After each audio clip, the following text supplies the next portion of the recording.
If you're looking to loosen up your floral art, then I have an exercise for you to try out that will help.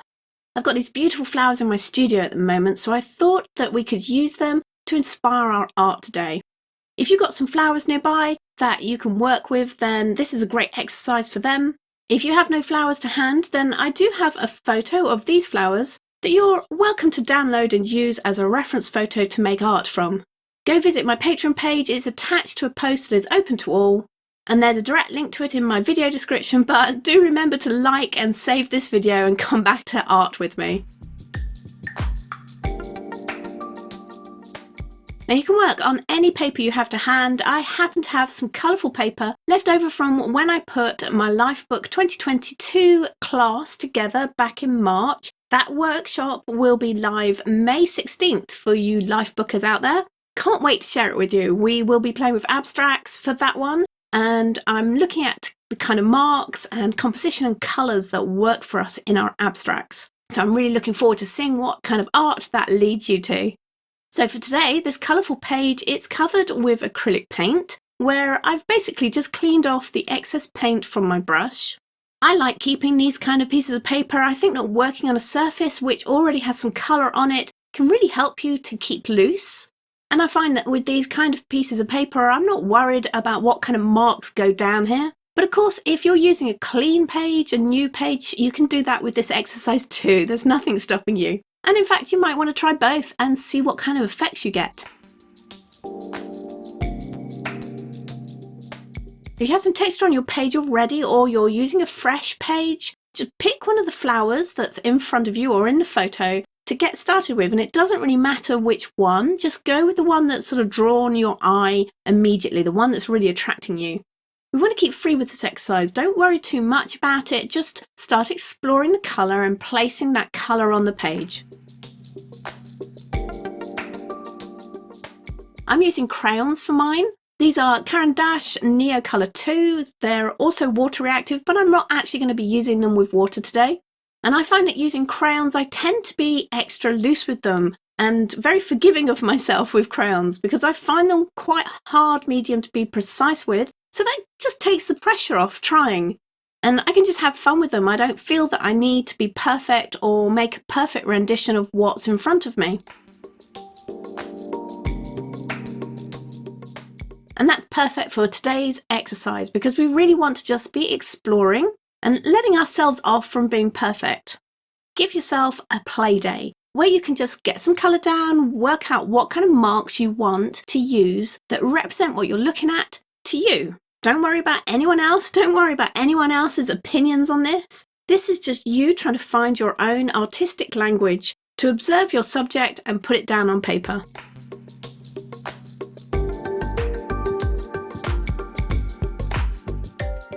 For those of you who already know me, I am quite a scribbler. I love to scribble. I love that kind of free flow mark making, but go with the marks that you love to make.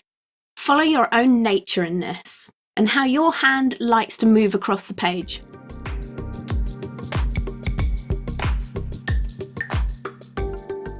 If you're not sure what kind of marks they actually are, well, this is the perfect place to start experimenting and finding those marks. Try out different things. And a good way to get into this is to look at your flowers, give them a really good look and look at the textures there. Think about that texture and what it makes you think when you start placing colour on the page. Is it smooth? Is it jagged? Is it spotty? What kind of texture do you see? So for example, maybe the petals look really smooth to you, or some of them do, some of them don't. So where you see smooth, maybe you need a smooth application of colour onto the page. For me, using my crayon, that might be that I would just push the crayon on its side over the paper. See if I can get a smoother kind of coverage and a more uniform sort of coverage. If your material is water reactive, maybe you want to start adding water to it and seeing what kind of effects you get with that.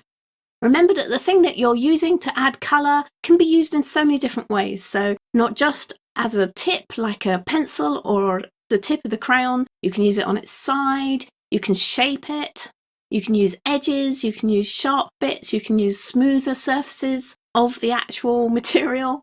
So try and use the whole material in all the sorts of different ways you can think about. You could dot it on the page. You can use lines. This is your place to find all of those things. And there's no wrong way to do this exercise.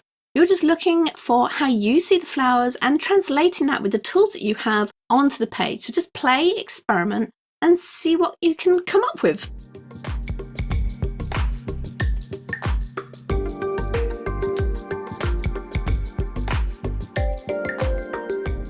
So a nice trick as well that you might want to play with is how you use your colour here. And for a lot of mine, I started with a light base colour and then added up a few other marks here and there in darker colours to add more texture, light, shade, and just to give the flower a bit more form. I'm not going too heavy with details because I can't get too detailed with these crayons, but I can add little marks here and there that just kind of infer the shape, the form, the other kind of textures that are going on with my flower.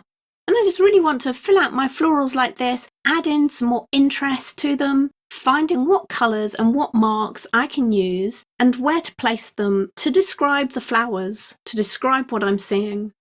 All the time that I'm scribbling my flowers down, I'm not trying to plan where the marks should go or how I want the flowers to look. I'm not really worried about composition for this. I'm just trying things out, finding my way with them as I work through. This is very much an explorative type of work.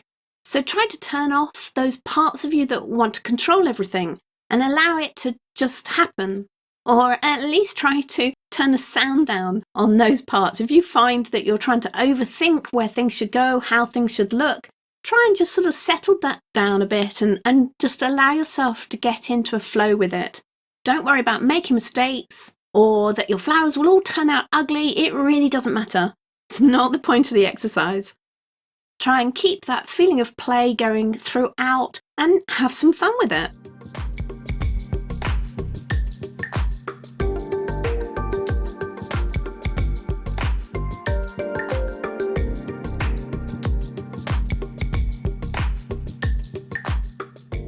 Now, if you want some more exercises to help you to free up your art, to learn more about drawing and lots of mixed media, all to help us to find our art self, then do join me over in my art club on Patreon. I've loads of exercises to help you to do more art, to get good use out of your creative time.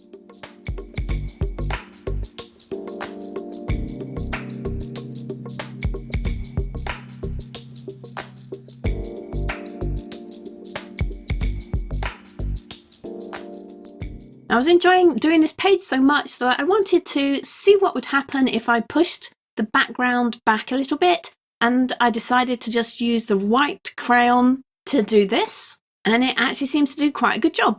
Or maybe on yours you'll get into a point where you could introduce a new medium, try some other materials and see what that does and see where that takes you. Or if you feel that your page is now finished, keep in that flow.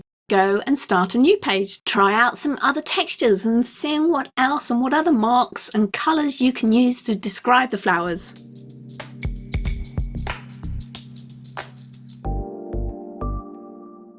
For mine, I tried a few different things. The yummy purple carnation flower head, well, that just shouts scribble to me. Whereas the stem on that flower and the little leaves, they just seem more organised and smoother.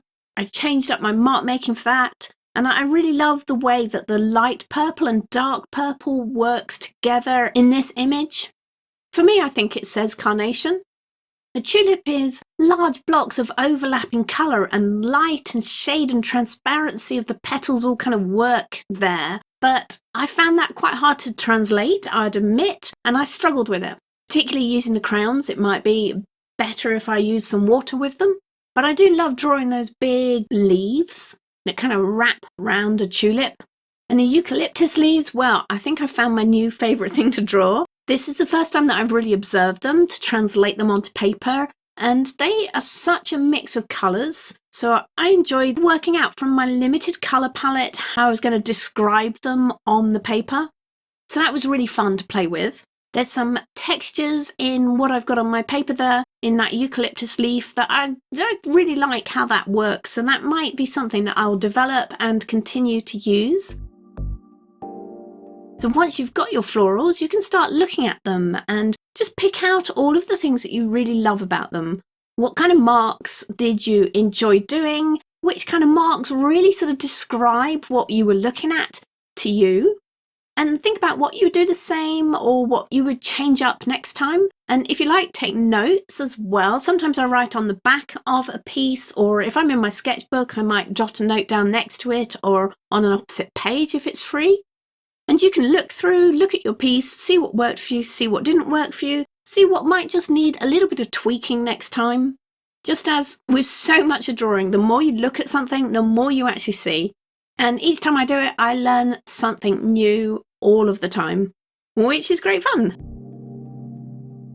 So this is definitely the kind of exercise that you'll want to do over and over again. Try out some different materials, different colours, work on different surfaces, use different mark making tools. And the more you practice this, the easier it will get to just be a bit more loose with your mark making and loosen up your florals. And I hope you make some really great discoveries as you're doing it. Have fun with this exercise today, and yeah, I will catch up again with you soon.